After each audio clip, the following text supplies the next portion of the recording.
O texto que eu quero compartilhar com vocês está em 2 Timóteo, capítulo 4,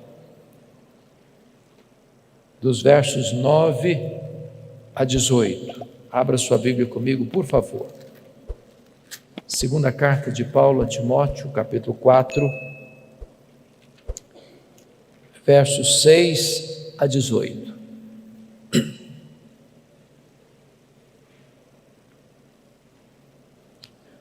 Todos vocês devem saber que esta carta foi a última carta que o apóstolo Paulo escreveu.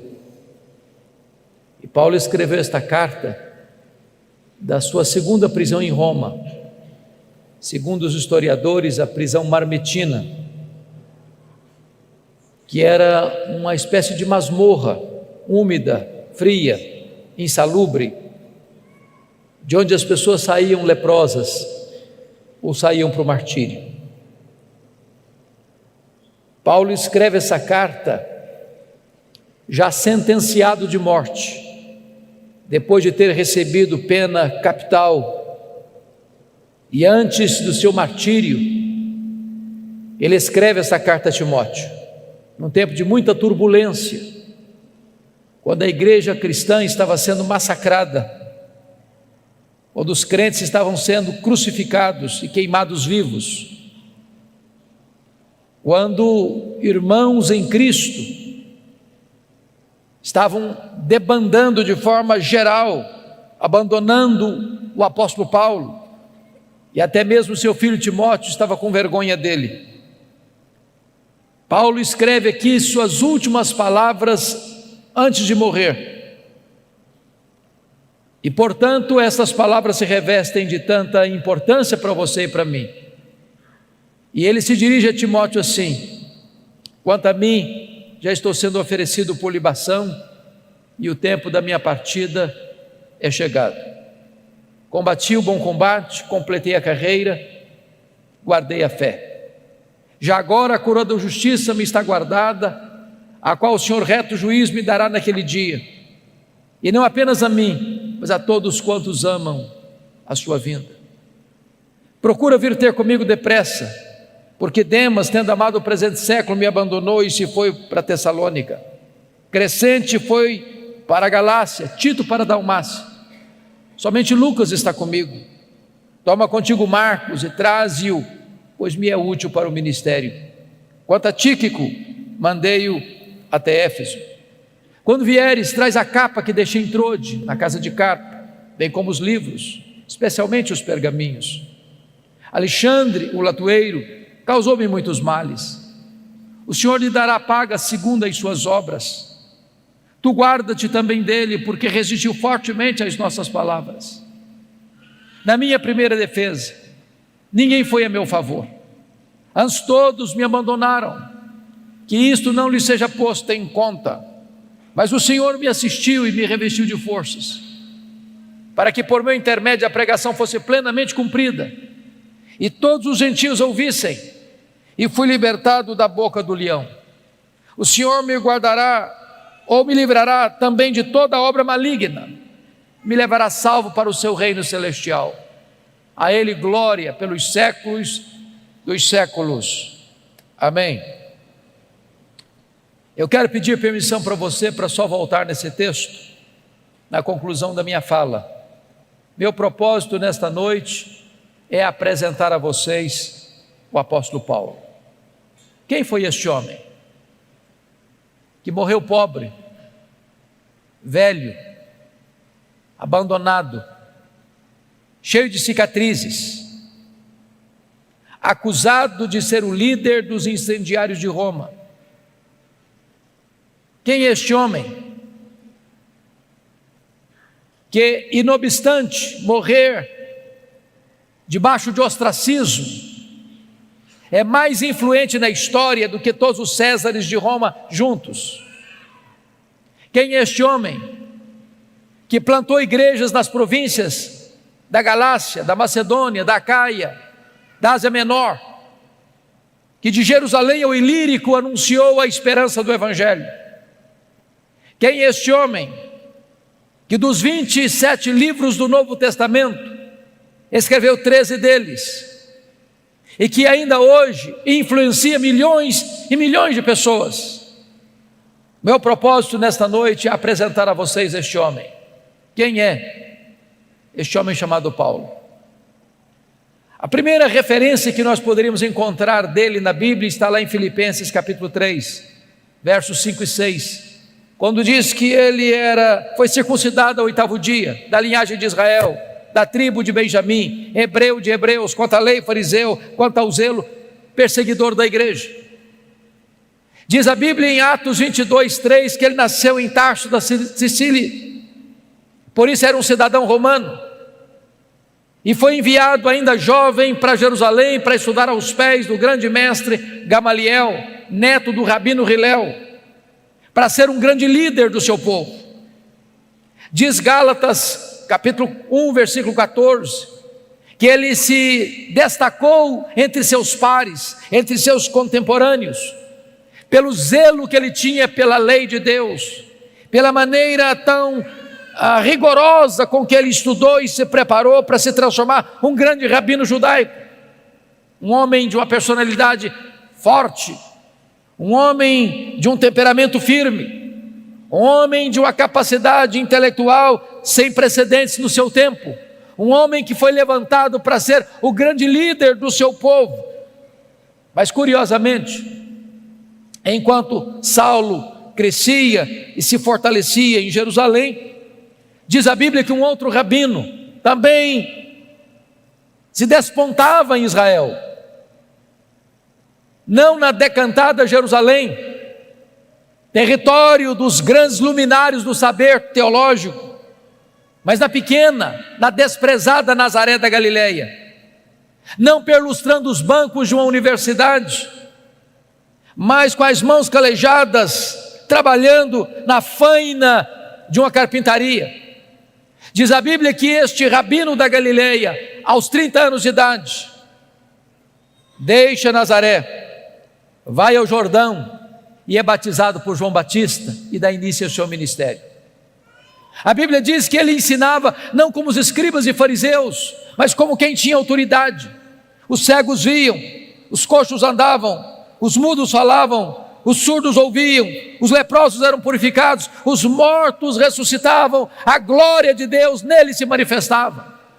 Isso provoca o ciúme e a inveja dos fariseus, dos escribas, dos saduceus, dos religiosos de Jerusalém. Caçam-no, perseguem-no, prendem-no, crucificam-no, sepultam-no para alívio do sinédrio judaico. Mas no terceiro dia, após seu sepultamento, no primeiro dia da semana, uma notícia explode como uma bomba no arraial do sinédrio. O túmulo do Rabi da Galileia foi aberto e aberto de dentro para fora. Ele ressuscitou, ele venceu a morte, ele triunfou sobre a morte, ele matou a morte com a sua morte ao ressuscitar gloriosamente da sepultura. É nesse momento, irmãos, que se levanta Saulo de Tarso, como braço de ferro do sinédrio judaico, para perseguir com fúria insana o cristianismo que nascia.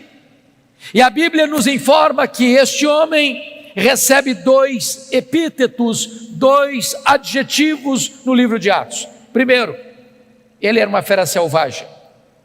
Você pode constatar isso olhando Atos 9:1, está escrito que ele respirava ameaças e morte contra os discípulos do Senhor. Essa expressão na língua grega é a mesma para uma fera selvagem que salta sobre a sua presa para devorá-la. Ele era uma fera selvagem. Se não, vejamos, a Bíblia diz em Atos 8:3 que ele assolava a igreja, entrando nas casas, arrastando homens e mulheres para encerrá-los no cárcere. Ele não respeitava domicílio doméstico, ele assolava a igreja, ele invadia domicílios, ele prendia homens e mulheres. Mas diz Gálatas capítulo 1, versículo 13, que ele devastava a igreja de Deus, como uma tempestade, como um vendaval que vinha sobre a igreja com fúria, com ódio, com rigor, assassino. Mas diz Atos capítulo 9, verso 21, que ele não apenas assolava e devastava, ele exterminava aqueles que professavam o nome de Jesus na cidade de Jerusalém. E você bem sabe que exterminar não é prender, exterminar não é bater, exterminar é matar. Saulo era um assassino, Saulo era uma fera selvagem, Saulo era um homem truculento e cruel. Se não, vejamos, diz Atos capítulo 22, versículo 4, que ele perseguiu o caminho até a morte. Em outras palavras, ele não perseguia apenas os crentes, ele perseguia a religião dos crentes, ele perseguia o caminho. Mas diz Atos 26, versículo 9, que ele entendia que devia fazer muitas coisas contra o nome de Jesus. Em outras palavras, ele perseguiu os crentes, ele perseguia a religião dos crentes, ele perseguiu Deus dos crentes, ele perseguia Jesus. Mas Atos 26, 10 diz que ele encerrou muitos dos santos em prisões, e contra esses muitos santos dava o seu voto quando os matavam. Em outras palavras, ele não era apenas um assassino, ele era um serial killer, ele era um assassino em série, ele mandou matar muita gente em Jerusalém. Mas Atos 26, 11 diz que por todas as sinagogas ele castigava os crentes, forçando-os a blasfemar, e até por cidades vizinhas e estranhas ele perseguia os cristãos. Em outras palavras, ele não perseguia apenas fisicamente, ele perseguia também psicologicamente. Ele entrava numa sinagoga e dizia para os crentes assim: ou você nega Jesus ou eu te prendo, ou você nega Jesus ou eu te bato, ou você nega Jesus ou eu te mato. Ele era uma fera selvagem. Mas o Novo Testamento nos apresenta um segundo quadro deste homem. Ele era também um touro indomável. Esta figura está em Atos 26, 14. Quando o próprio Senhor Jesus aparece para ele no caminho de Damasco e diz: Saulo, Saulo, por que me persegues? Dura coisa te é recalcitrares contra os aguilhões.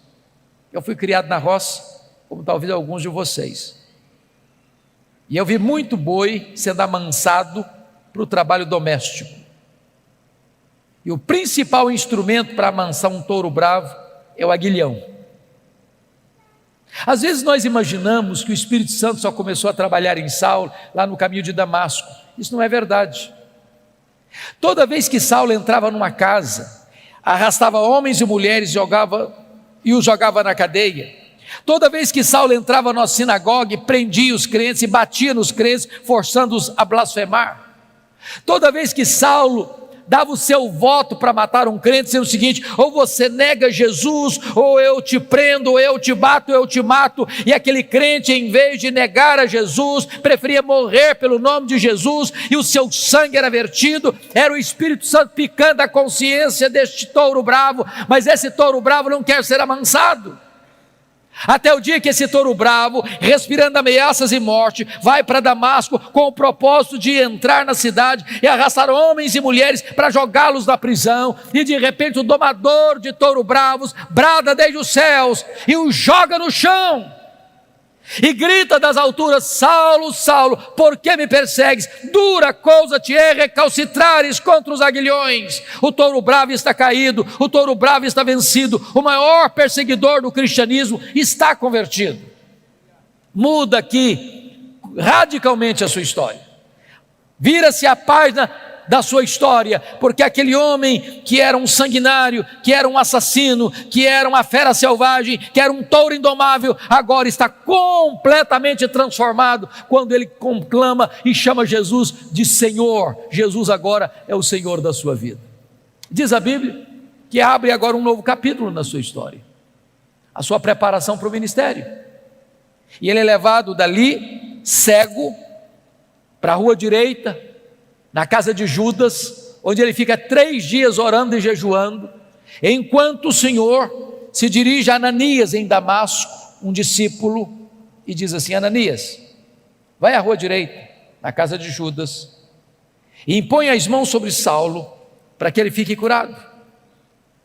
E diz Atos 9,13 que Ananias disse para o Senhor assim: mas Senhor, eu tenho ouvido de tanta gente quantos males tem feito este homem aos teus santos em Jerusalém? Mas Deus diz: vai, porque ele é para mim um vaso escolhido. Eu enviarei para longe aos gentios e aos reis, e eu lhe mostrarei o quanto importa sofrer pelo meu nome. Diz a Bíblia que Ananias vai e impõe as mãos sobre Saulo, as escamas caem dos seus olhos, ele volta a ver. Diz a Bíblia que o Espírito Santo entra nele, ele fica cheio do Espírito Santo. Diz a Bíblia que ele foi batizado. E nesse momento eu convido você para abrir sua Bíblia em Atos 9:20, por favor. Logo depois que Saulo foi curado, logo depois que Saulo foi revestido com o Espírito Santo, logo depois que Saulo foi batizado, diz Atos 9:20, que a partir daí, em seguida, logo a seguir, ele começa a pregar nas sinagogas, afirmando que este Jesus é o Filho de Deus. Mas olha comigo Atos 9:22. Saulo mais e mais se fortalecia, confundindo os judeus, demonstrando que este é o Cristo, o Messias. Eu pergunto a vocês, tem alguma diferença entre o que ele fez no verso 20 para o que ele fez no verso 22? Prestem atenção. No verso 20 ele afirma que Jesus é o Filho de Deus, mas no verso 22 ele demonstra que Jesus é o Messias, é o Cristo. Demonstrar é provar uma tese detalhada, meticulosa e exaustivamente. Há uma profunda diferença entre a declaração do verso 20, onde ele declara que Jesus é o Filho de Deus, e o que ele faz no verso 22, onde ele prova detalhadamente que este Jesus, Filho de Deus, de fato é o Messias, é o Cristo. A grande pergunta é: quanto tempo durou entre o que ele fez no verso 20 e o que ele fez no verso 22? Atos não responde essa pergunta, mas a resposta está em Gálatas capítulo 1, versos 15 a 18. Diz que logo que ele foi convertido a Cristo, ele não sobe para Jerusalém, onde estavam os apóstolos, ele não consulta carne e sangue, ele vai para a região da Arábia, onde fica 3 anos, e diz então Gálatas 1,18, que depois de 3 anos na Arábia, ele retorna outra vez para Damasco. A grande pergunta: o que é que Saulo ficou fazendo na Arábia 3 anos? E a resposta é: um discipulado intensivo com Jesus. Se Jesus investiu 3 anos nos apóstolos em Jerusalém, agora Jesus em Israel, Jesus agora investe 3 anos em Saulo na Arábia. A teologia que Paulo aprendeu, ele não aprendeu como aprendeu as doutrinas do judaísmo aos pés de um mestre humano, ele aprende por revelação direta do Senhor Jesus Cristo. O Senhor revelou-se a ele e nele. Nesses 3 anos na Arábia, certamente ele releu o Antigo Testamento e ele começa então a perceber e a constatar que aquele Jesus que ele perseguira, de fato era o Messias. Convencido, portanto, dessa verdade, depois de 3 anos, diz Gálatas 1,18, que ele retorna outra vez para Damasco, e é nesse retorno para Damasco que se encaixa Atos 9:22. Saulo mais e mais se fortalecia, confundindo os judeus, demonstrando que Jesus é o Cristo. O que é que acontece com ele? Os judeus querem matá-lo, ele precisa fugir, de forma humilhante, dentro de um cesto, muralha abaixo, de noite. Para onde ele vai agora? Agora ele vai para Jerusalém. E aqui eu quero levantar uma tese com os meus amados irmãos e preciso muito da sua atenção. Porque às vezes nós imaginamos, irmãos, que Saulo foi já usado poderosamente por Deus desde a sua conversão. Isso não é um fato.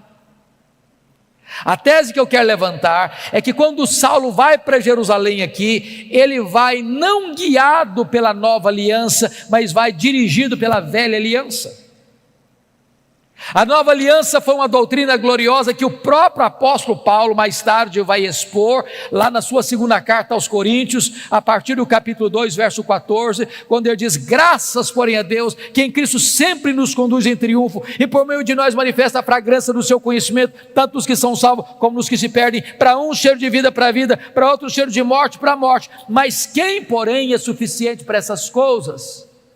A pergunta fica no ar no capítulo 2, versículo 16 de 2 Coríntios, e só é respondida no capítulo 3, a partir do verso 4 a 6, quando diz: a nossa suficiência vem de Deus. O que é a velha aliança? A velha aliança é o que aconteceu quando Moisés desceu com as tábuas da lei do Monte Sinai. O povo disse para Moisés: tudo que o Senhor falou, nós faremos. Pergunta: vocês fizeram? Não, não fizeram. Por que não fizeram? Faltou-lhes sinceridade? Não, faltou-lhes poder. A velha aliança pode ser resumida assim: tudo depende de mim, nada depende de Deus. A nova aliança pode ser resumida assim: tudo depende de Deus, nada depende de mim. Pois eu quero lhes dizer que quando Saulo sobe para Jerusalém, ele está governado não pela nova aliança, mas pela velha aliança. Sabem por quê? Porque ele sobe para Jerusalém com a seguinte ideia latejando em sua mente: eu serei o grande líder da igreja de Jerusalém. Ele tinha motivos para pensar isso. Primeiro, todos os apóstolos de Jesus eram galileus, exceto Judas Iscariotes, que a essas alturas não existia mais. E vocês sabem que aqui na Judéia, em Jerusalém, os galileus eram tratados como gente de segunda classe, com total desprezo, com total acepção e preconceito. Tanto é fato que quando o Pentecoste acontece, o derramamento do Espírito vem, as multidões se reúnem às 9 horas da manhã no cenáculo, e uns olham e dizem assim: ah, esquece, são galileus. Outros disseram o seguinte: estão bêbados. Saulo pensou assim: esses galileus aqui em Jerusalém não vão conseguir nada. Segunda razão: os apóstolos do Senhor Jesus eram homens iletrados, e Jerusalém era a capital intelectual da teologia. Lá estavam os escribas, lá estavam os doutores da lei, lá estavam os fariseus, lá estavam os saduceus, lá estava o sinédrio, lá estava a fortaleza teológica de Israel. E Saulo pensou: esses homens, além de galileus, são iletrados, não vão conseguir nada aqui. Ainda mais, Saulo era um homem intelectual. Saulo tinha livre trânsito nos corredores do poder eclesiástico. Saulo conhecia Jerusalém, Saulo fora criado em Jerusalém, Saulo perseguiu a igreja de Deus em Jerusalém, e ele sobe com a seguinte ideia: eu tenho o melhor currículo, eu tenho o melhor preparo, eu tenho a melhor postura para ser o líder da igreja de Jerusalém, e com essas ideias ele sobe. Sabe o que acontece? Confira comigo Atos 9:26. Quando ele chega na igreja de Jerusalém, todos, não alguns, todos, os discípulos não acreditaram na conversão dele. Achavam que ele estava sabotando a fé, achavam que ele estava blefando, e bateram a porta da igreja na cara dele. Para quem queria ser líder, nem recebido foi. Deus golpeia aqui o orgulho dele. Agora olha comigo Atos 9:27. Diz a Bíblia que Barnabé o apanha, Barnabé o apresenta aos apóstolos, os apóstolos recebem Saulo, e agora então ele tem livre trânsito na igreja, ele entra e sai, discute com os helenistas, e diz a Bíblia que os helenistas resolvem matá-lo. O que acontece? Os membros da igreja, os discípulos se reúnem e dizem assim para Saulo: Saulo, você não pode ser o nosso pastor não, você tem que ir embora da nossa igreja. Agora preste atenção, irmãos, não é fácil para um pastor estar convencido que deve ficar na igreja, quando os membros da igreja estão convencidos que ele deve sair da igreja. Não é fácil. Sabe o que aconteceu com ele? Ele não foi embora. Ele não foi embora.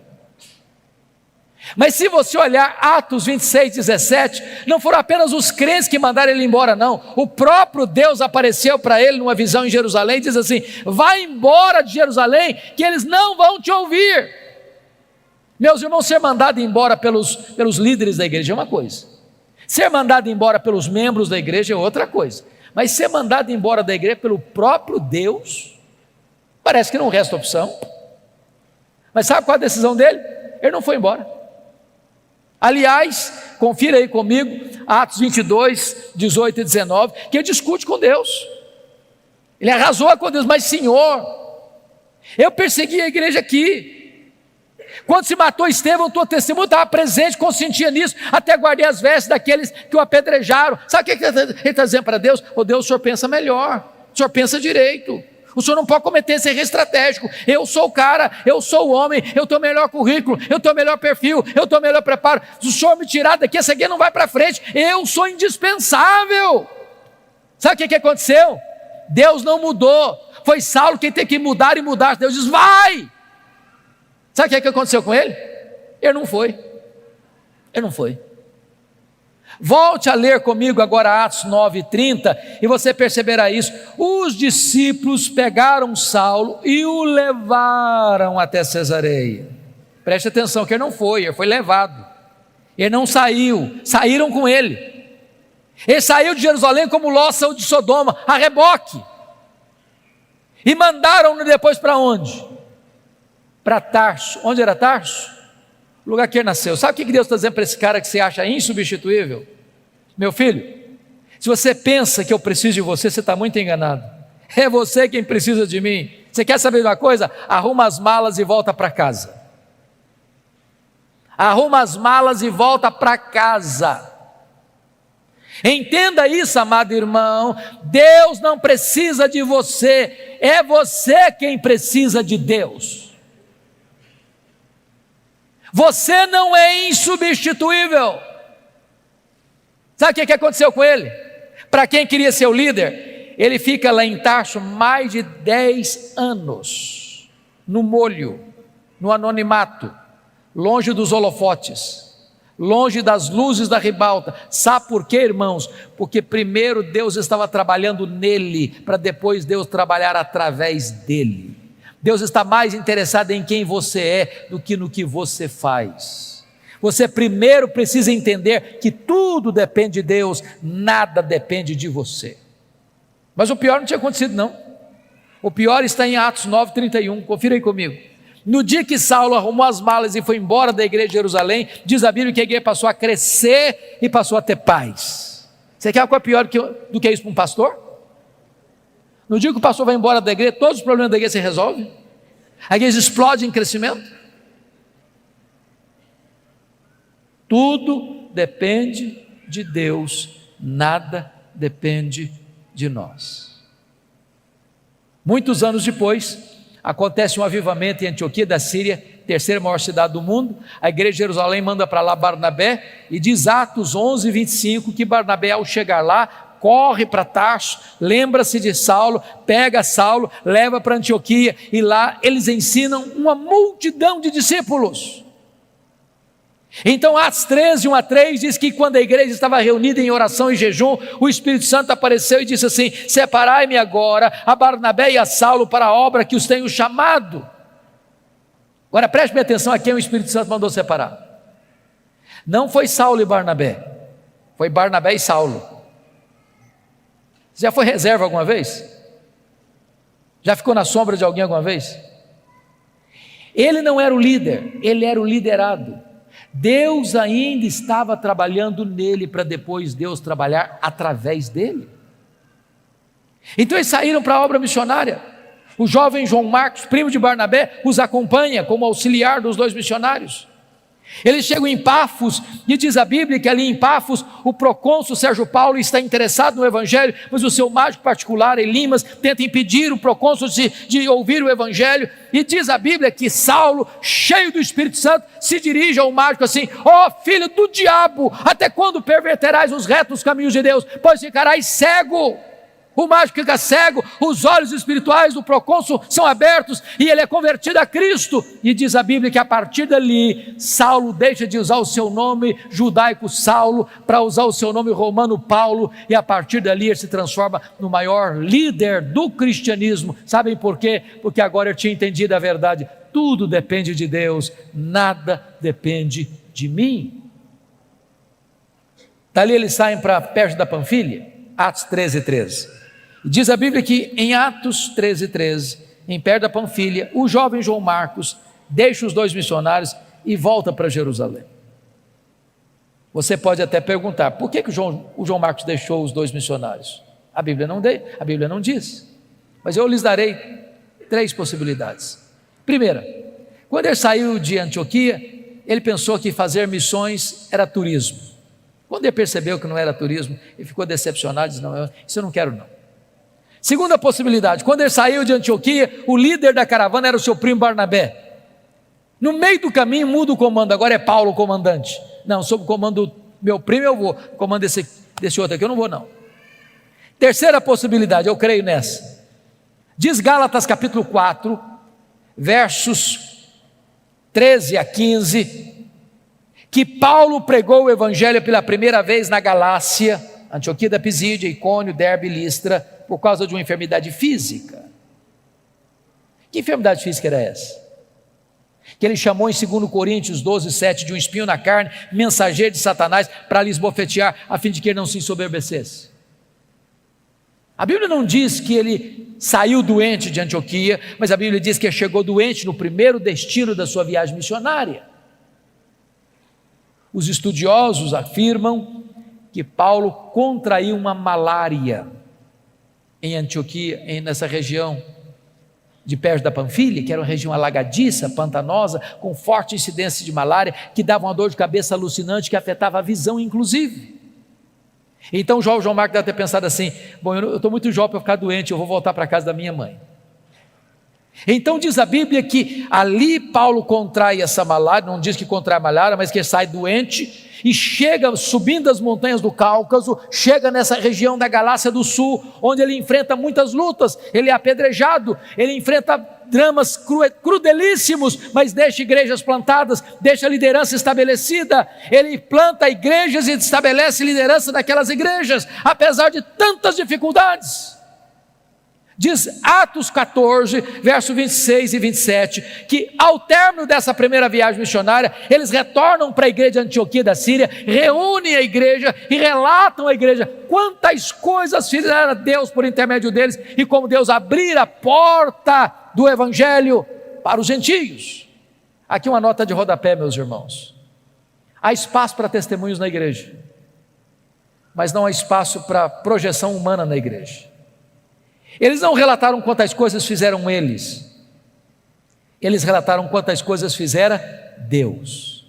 Quem faz a obra é Deus, você e eu somos apenas os instrumentos, é Ele quem faz. Mas preste atenção uma coisa, irmãos: não há crescimento de igreja sem perseguição, sem oposição, sem que o inferno se agite. Notem comigo o capítulo 15, versículo 1, que logo que os membros da seita dos fariseus em Jerusalém escutam que os gentios estão sendo convertidos e recebidos na igreja, sem passar pelo rito da circuncisão, eles descem e dizem assim para os crentes novatos: se vocês não se circuncidarem, se vocês não guardarem a lei de Moisés, vocês não poderão ser salvos. Mas isso não é evangelho. E se acrescentar algo mais à obra perfeita de Cristo? Isso é dizer que o sacrifício de Cristo na cruz não foi suficiente? E se afirmar que só a fé em Cristo não é suficiente?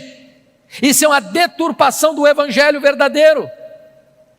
Então preste bem atenção, queridos: Paulo não podia sair para uma nova viagem missionária sem antes corrigir o problema doutrinário da igreja. E preste atenção nisso: quanto mais se prega, se a teologia não é boa, pior fica. Não basta pregar, é preciso pregar o evangelho verdadeiro. Então foi convocado um concílio na igreja, apóstolos e presbíteros, e eles se reúnem para tratar da matéria, onde fala Barnabé, onde fala Paulo, onde fala Pedro, onde Tiago lidera aquele concílio, e ao término do concílio, uma decisão foi tomada, uma decisão foi escrita, uma decisão foi levada para todas as igrejas, mostrando o seguinte: que é só a fé em Cristo que é suficiente para a salvação, e nada mais. Teologia está boa agora? Vamos fazer a segunda viagem missionária. Agora confira comigo Atos 15, 36. Diz a Bíblia que agora Paulo chega para Barnabé e diz: Barnabé, vamos fazer a segunda viagem missionária, vamos visitar as igrejas que nós plantamos, para ver se estão tudo bem, se a coisa está indo caminhando bem. E diz a Bíblia que Barnabé chegou para Paulo e disse assim: tá bom, Paulo, vamos sim. Com um detalhe: o meu primo João Marcos quer voltar com a gente. Aí Paulo disse assim: eu não acho justo levarmos aquele que nos abandonou desde perto da Panfilha. Desculpe, irmãos, o texto está registrado de uma forma sucinta e assim muito polida, mas eu acredito que não foi tão polida assim a conversa entre Paulo e Barnabé, não. Eu vou parafrasear. Foi mais ou menos assim: ô Paulo, vamos mesmo, Paulo, eu estou tão animado com essa viagem. Só um detalhe, lembra do João Marcos, o meu primo, aquele que nos deixou lá em Perge, da Panfilha? Pois é, Paulo, ele quer ir voltar com a gente. Eu acho que o Paulo fechou o semblante, disse: você está de brincadeira comigo, né, Barnabé? Não, é verdade, ele quer voltar com a gente. Barnabé, não é possível, eu não quero, esse rapaz não serve para ser meu companheiro, comigo ele não vai, Barnabé. Mas Paulo, vamos dar uma chance para o rapaz, ele é jovem, ele é novo, ele vai aprender. Comigo ele não vai, Barnabé. Mas Paulo, você está sendo intolerante, Paulo, vamos dar uma chance para o rapaz. Comigo ele não vai, Barnabé. Diz a Bíblia que houve tal desavença entre eles, que não puderam caminhar juntos mais por causa de João Marcos. Barnabé investiu no João Marcos, foi para Chipre com ele. Paulo pegou Silas, profeta da igreja de Jerusalém, foi para outra região. Paulo queria ir para a Ásia, o Espírito Santo o impediu. E de noite ele escuta, tem uma visão de um varão macedônio dizendo: passa a Macedônia e ajuda-nos. Ele entra na Macedônia, cidade de Filipos, colônia romana. Ele vai numa reunião de oração à beira do rio, e Deus abre o coração de Lídia e começa uma igreja na casa dela. Ele está indo para a reunião de oração, uma menina possessa, endemoniada, está atormentando, perturbando a caminhada de Paulo, e Paulo a liberta, e os homens da cidade se rebelam, e Paulo é preso, e Silas é preso, e eles são açoitados, suas vestes são rasgadas, e jogados num tronco interior de uma prisão imunda. À meia-noite eles cantam e oram, as prisões se abrem, as portas se abrem, o terremoto sísmico abala a prisão, e o comandante, aliás, o guarda o sentinela daquela prisão, percebendo que as portas estão abertas, e sabendo que ele era o responsável, vai se matar com a espada, e Paulo diz: não te faças nenhum mal, todos estamos aqui. E ele trêmulo pergunta: o que eu devo fazer para ser salvo? Crê no Senhor Jesus e será salvo tu e a tua casa. E o carcereiro é convertido, o carcereiro é batizado, a obra de Deus é estabelecida naquela cidade. Diz a Bíblia que Paulo vai para frente em Tessalônica e ele é escorraçado. Diz a Bíblia que ele vai para Bereia e ele é enxotado. Agora preste atenção nesse detalhe.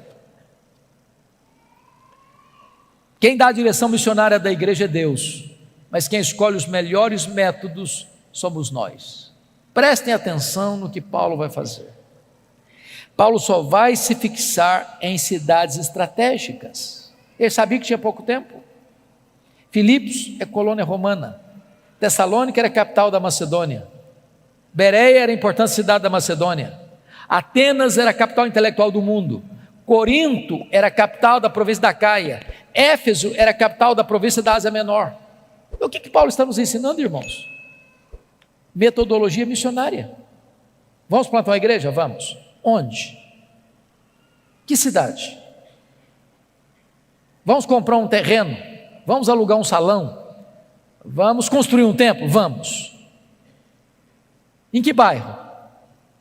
Em que rua? Que terreno? Porque às vezes nós escolhemos o lugar mais difícil, mais escondido, de mais difícil acesso, e ficamos lá patinando 20 anos. Se nós tivéssemos estratégias, igrejas estratégicas influenciam toda a sua micro-região. Mas mesmo que você tenha a direção de Deus e estratégia certa, você não tem vida fácil, porque Paulo é açoitado em Filipos, é escorraçado em Tessalônica, é enxotado de Bereia, é chamado de tagarela em Atenas e é chamado de impostor em Corinto.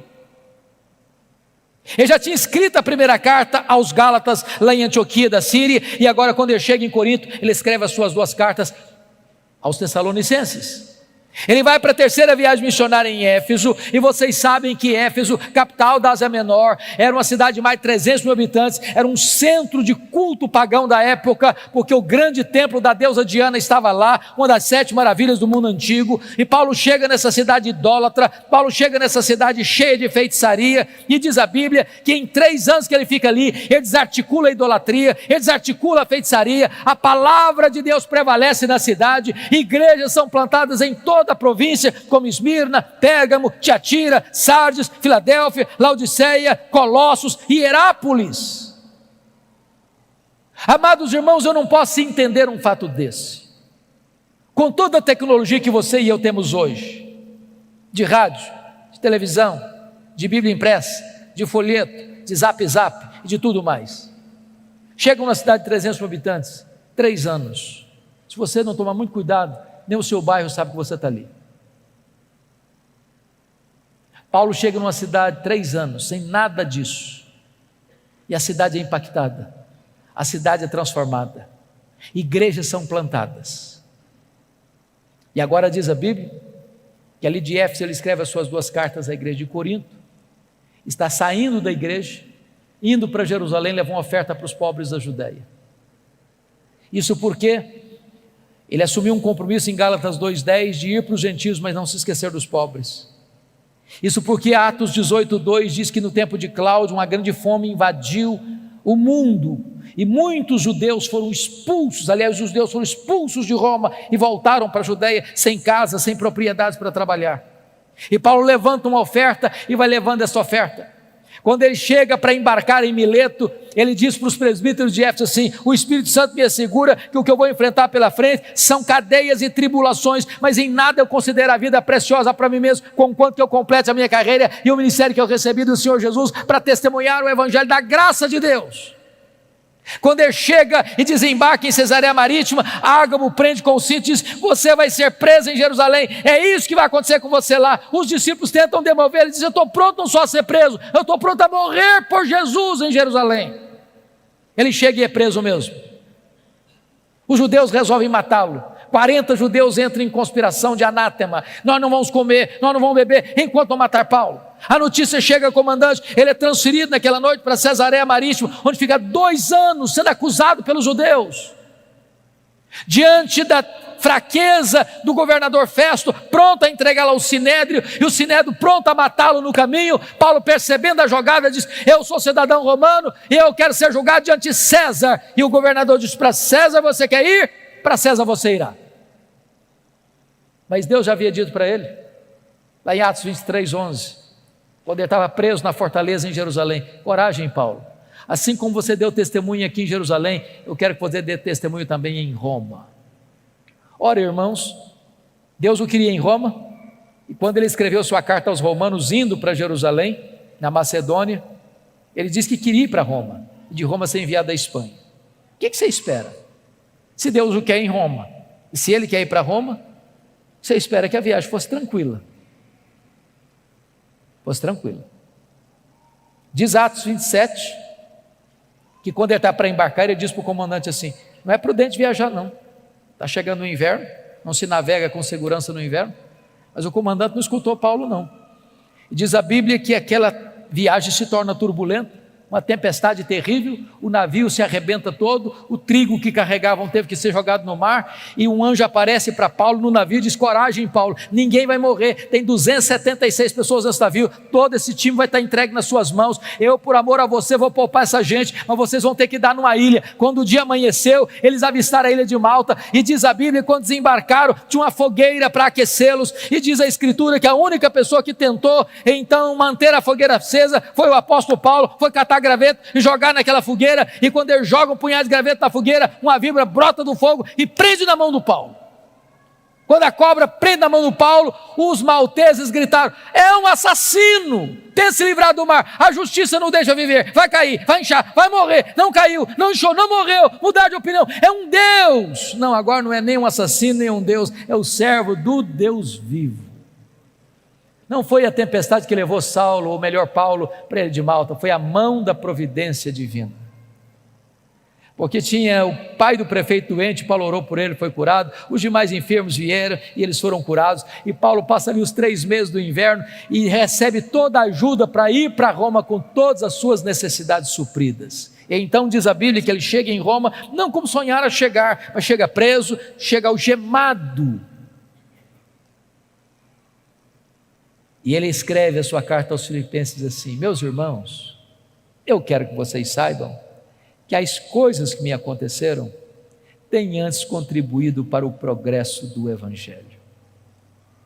Você poderia até perguntar, mas Paulo, o que aconteceu com você que contribuiu para o progresso do Evangelho?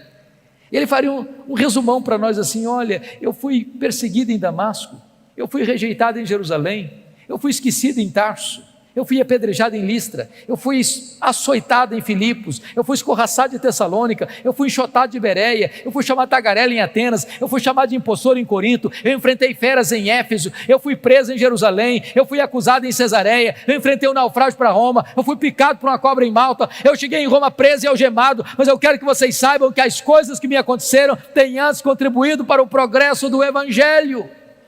Esse homem não crê em acaso, esse homem não crê em sorte, esse homem não crê em azar, esse homem não crê em determinismo cego, esse homem não crê em olho gordo, esse homem não crê em misticismo, esse homem sabe que a mão de Deus dirige o seu destino. Porque ele está preso em Roma, 3 coisas ele testemunha que aconteceram. Primeiro, a igreja foi mais encorajada a pregar. Olha que coisa interessante. Quando a igreja de Roma viu que Paulo preso estava trabalhando mais que eles, se mexeram. Ray Stedman, de saudosa memória, tem um método, segundo ele, que é um dos mais eficazes de crescimento de igreja. Eu pessoalmente não gosto tanto.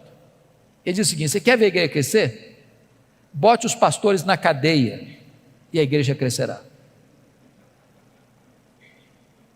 Segundo, porque Paulo estava preso, diz ele, todos os membros da guarda pretoriana tomaram conhecimento das minhas cadeias em Cristo. Sabe o que significa isso, irmãos? Ele ficou 2 anos, 61 e 62 depois de Cristo, preso em Roma, na primeira prisão. Ele era um cidadão romano, tinha um soldado algemado com ele, todo dia, em 3 turnos por dia. A guarda pretoriana era a guarda de elite do imperador, era a guarda de escol, eram os soldados da mais alta patente do império, eram 16 mil soldados da mais alta patente, gente que trafegava nos corredores do poder, todo dia tinha alguém algemado com ele. E o que Paulo fazia com eles? Evangelho neles, evangelho neles, evangelho neles. Depois de 2 anos, toda a guarda pretoriana estava evangelizada. Se Paulo não estivesse nessa prisão, ele jamais alcançaria a elite de Roma. Deus o colocou lá e ele entendeu isso. Eu não sou prisioneiro de César, não, eu sou prisioneiro de Cristo, eu sou embaixador em cadeias. Não é o lugar que faz você, é você que faz a circunstância. Porque ele estava preso, diz ele, não podia visitar as igrejas. O que ele fez? Começou a escrever cartas. Que cartas? Efésios, Filipenses, Colossenses, Filemon, as cartas da primeira prisão. Se Paulo estivesse solto, talvez nós não teríamos essas joias na nossa Bíblia. Dessa primeira prisão ele pediu para sair, ele orou para sair e saiu, mas não saiu para se aposentar, não saiu para deitar numa cadeira de balanço, saiu para fazer a 4ª viagem missionária. Deixou Tito em Creta, deixou Timóteo em Éfeso, muito provavelmente foi à Espanha, como relata a maioria dos historiadores. Passou por Nicópolis, escreveu mais 2 cartas, 1 Timóteo e Tito. Mas agora, irmãos, uma tragédia acontece no mundo. 17 de julho do ano 64. Nero põe fogo em Roma. Assiste o espetáculo do alto da Torre de Mecenas. 7 noites, 6 dias de incêndio. 17 de julho a 24 de julho. A maior cidade do mundo, mais de 1 milhão de habitantes, devorada pelas chamas. 70% da cidade destruída. Dos 14 bairros, 10 bairros destruídos. Quando o incêndio termina, constata-se que os 4 bairros restantes, densamente povoados por judeus e cristãos, dão a Nero um álibi para botar a culpa do incêndio de Roma nos crentes. Começa um massacre. Faltou cruz para fazer madeira, tamanha quantidade de crentes crucificados. Os crentes serão queimados vivos para iluminar as noites de Roma. Um massacre, uma chacina. Uma coisa indescritível. Nesse momento, Paulo é caçado como o maior líder do cristianismo. E ele é preso, talvez em Trode, na casa de Carpo. Não deu para pegar seus livros, nem seus pergaminhos, nem mesmo a sua capa pessoal. E agora ele é jogado na masmorra mamertina, um buraco, escuro, úmido, frio, insalubre. E é desta masmorra é que ele escreve a sua última carta, a carta segundo Timóteo. E agora eu convido você para abrir o texto lá onde nós começamos, para nós encerrarmos esta palavra. Preste bem atenção, que Paulo está preso agora não é como um apóstolo, como da primeira prisão. O que está por trás dessa prisão não é mais os judeus, mas a máquina do Império Romano. Confira comigo aí capítulo 2, versículo 9. Ele está preso agora como um malfeitor, como um bandido. Pense você em Paulo, o grande apóstolo, circulando por todas as mídias da época, de boca em boca, de ouvido em ouvido, de esquina em esquina, de rua em rua, de avenida em avenida, de cidade em cidade, de aldeia em aldeia. Lembram do Paulo? Aquele Paulo, o pregador, o plantador de igrejas, o teólogo da igreja, o missionário maior da igreja, pois ele é um bandido. Ele é o líder dos incendiários. Sabe o que aconteceu? Confira aí capítulo 1, versículo 15. Todos os da Ásia o abandonaram, todos. Ninguém quer ficar perto dele, ninguém se é amigo dele. Os crentes que foram recebidos por ele, filhos da fé dele, não querem mais saber dele. Todo mundo está com medo de se aproximar dele. Agora olha o capítulo 1, versículo 8. O próprio filho da fé, o mais íntimo cooperador do apóstolo Paulo, chamado Timóteo, está com vergonha de Paulo. Paulo diz: meu filho, não te envergonhes das minhas cadeias. Sabe o que aconteceu? Olha comigo capítulo 4, versículo 16. Vocês sabem que Roma, o Império Romano, mesmo diante de tamanha perseguição, o direito romano era muito famoso e até hoje é estudado nas universidades. Toda pessoa tinha direito de defesa, pois ele teve esse direito. Ele vai para a primeira audiência.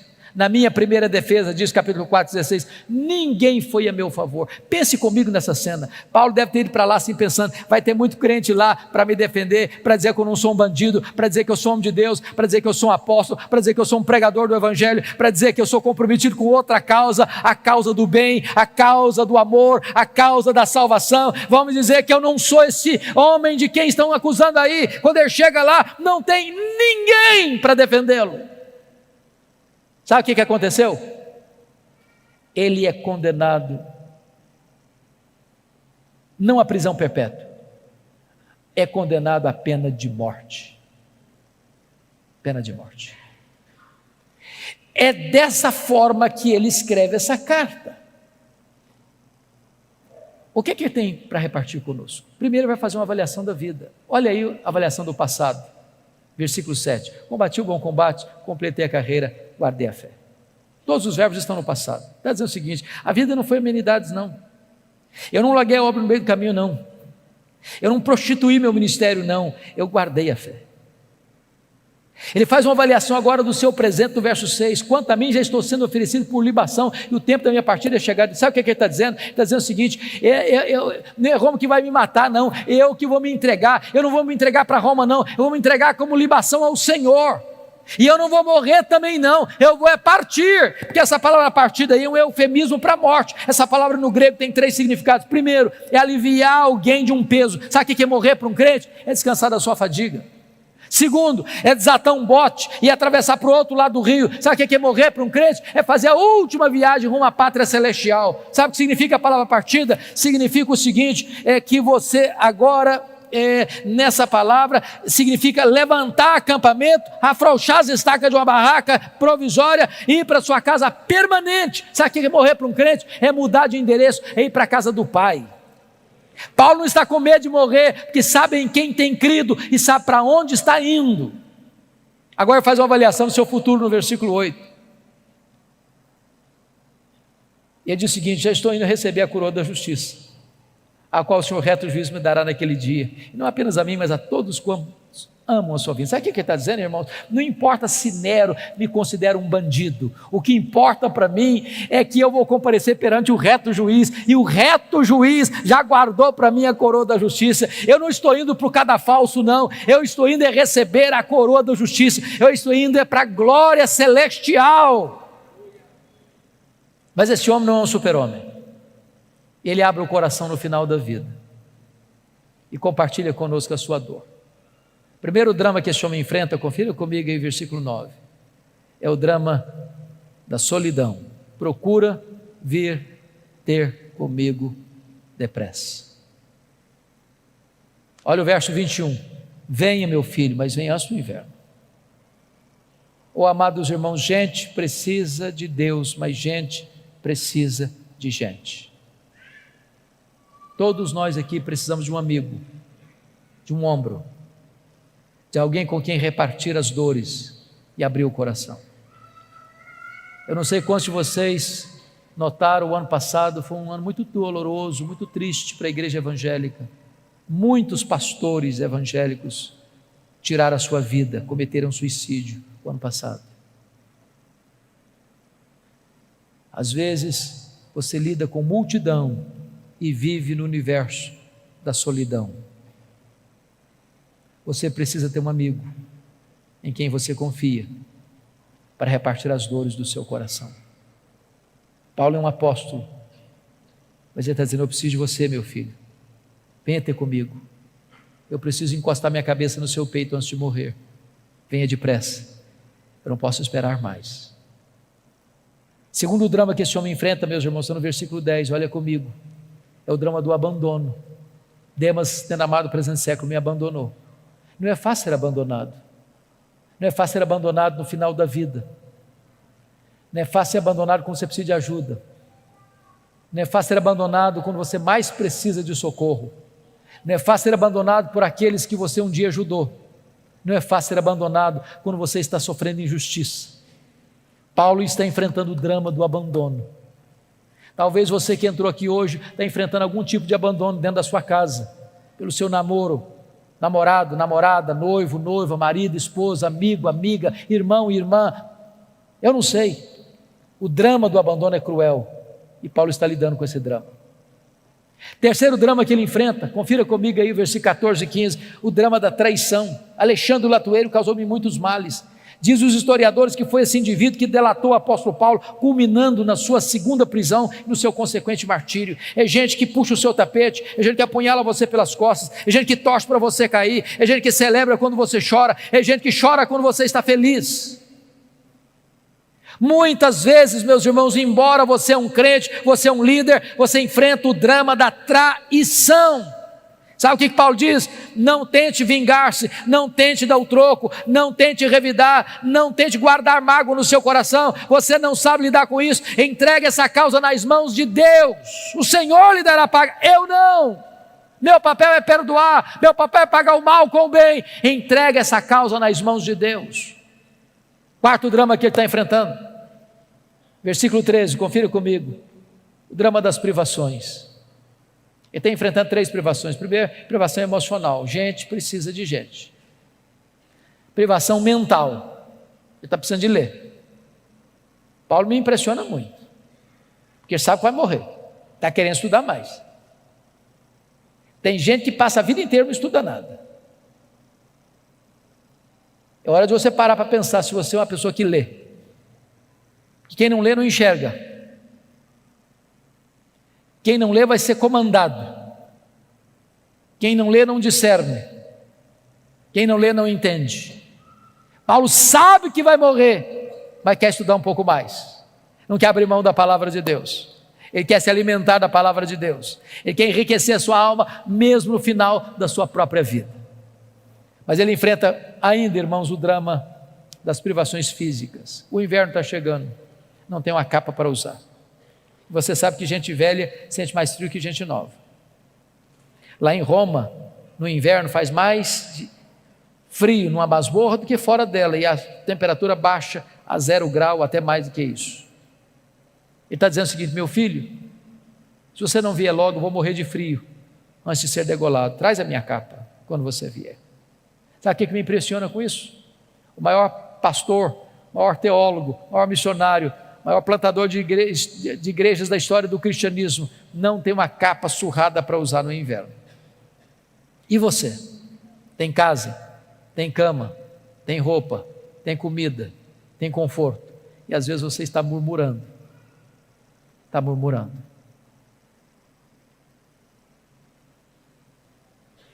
Finalmente, irmãos, talvez o mais doloroso dos dramas, está no versículo 16, é o drama da ingratidão. Na minha primeira defesa, ninguém foi a meu favor. Você precisa cuidar do seu coração, sabe por quê? Se você tiver expectativa nos homens, você pode se frustrar.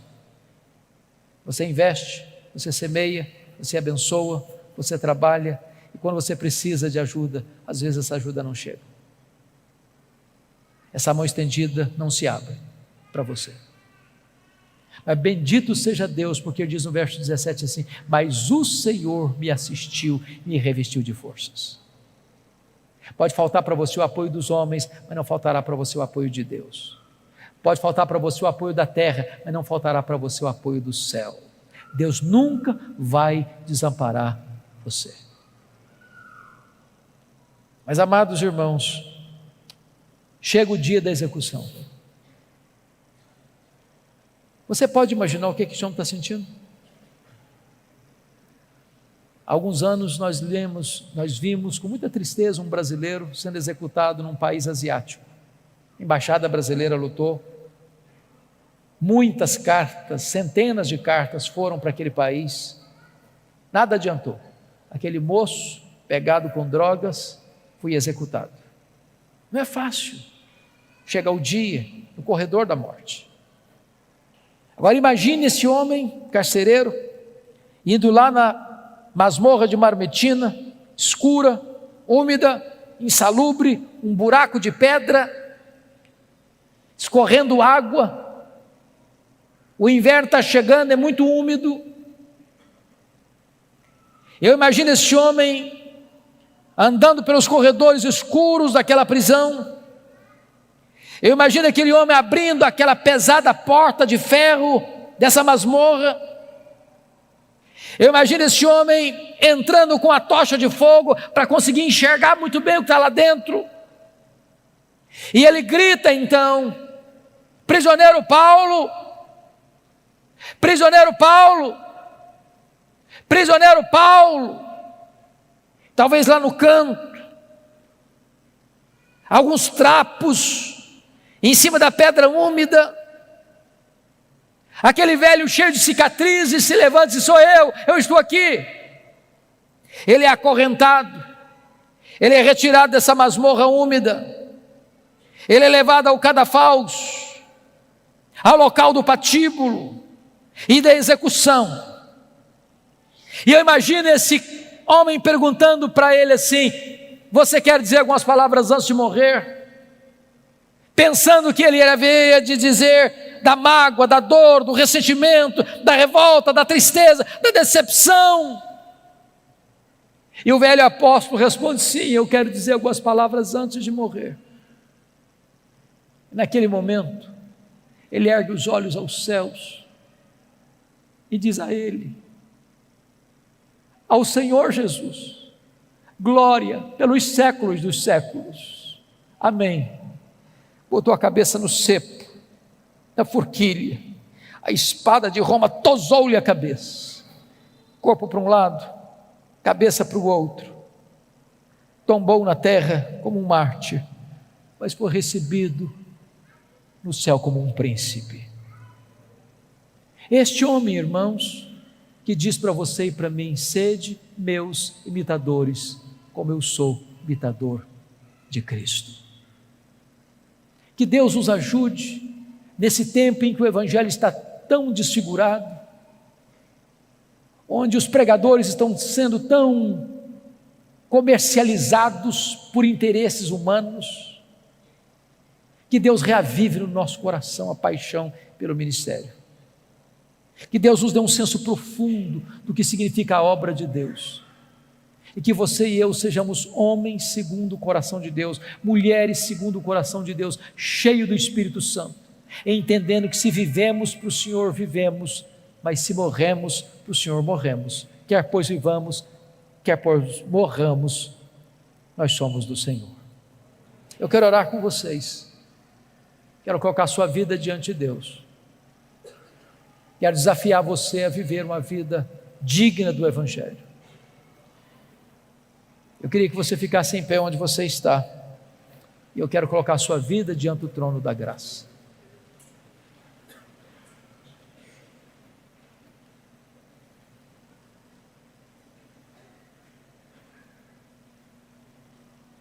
Eu não sei como que você entrou aqui hoje,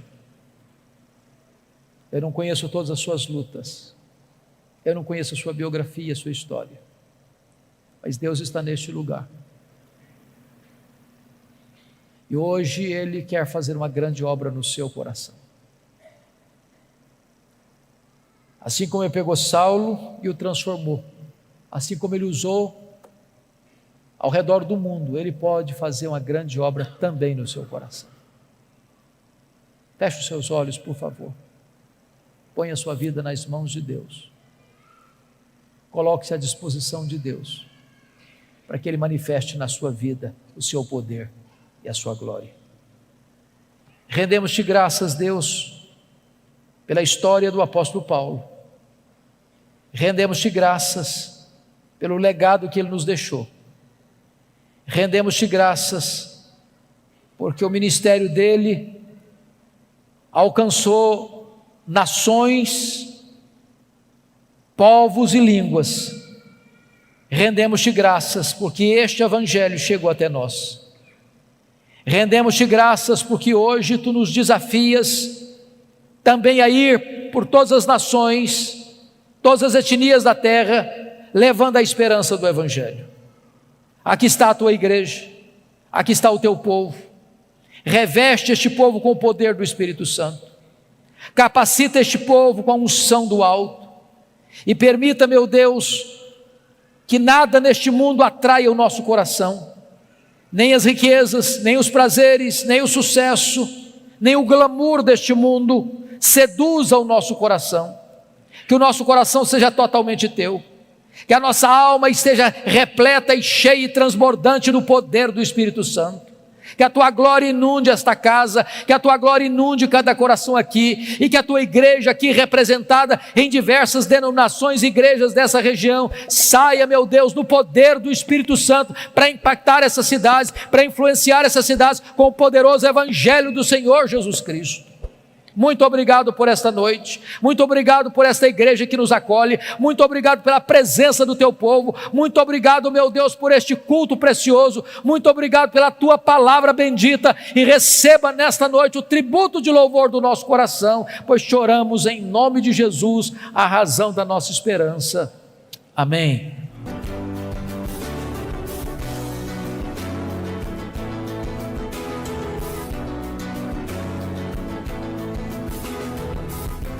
Palavra da Verdade, com Hernandes Dias Lopes.